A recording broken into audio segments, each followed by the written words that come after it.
L'impact de la transition écologique en Méditerranée touche différents secteurs. D'une part, il y a ce qu'on appelle le trait de côte méridional, qui aujourd'hui est attaqué par l'acidité de la mer Méditerranée. Il y a la question de la biodiversité.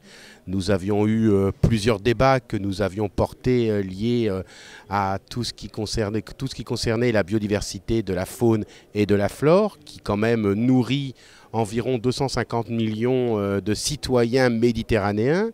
Il y a la question de l'acidité de la Méditerranée avec le fait que le Nil aujourd'hui déverse de moins en moins d'eau non acide en Méditerranée. Donc il y a un équilibre compliqué et je le dis souvent, si nous ne réagissons pas maintenant, nous allons avoir d'ici 20-30 ans le risque d'avoir une Méditerranée qui devienne une mer morte.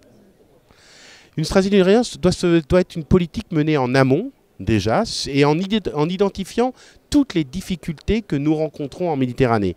Difficultés liées à l'environnement, difficultés liées au changement climatique, difficultés liées aux problèmes sociologiques ou économiques. Et cette notion de résilience, nous devons la travailler bien en amont pour trouver des solutions réelles quand les difficultés se rencontrent.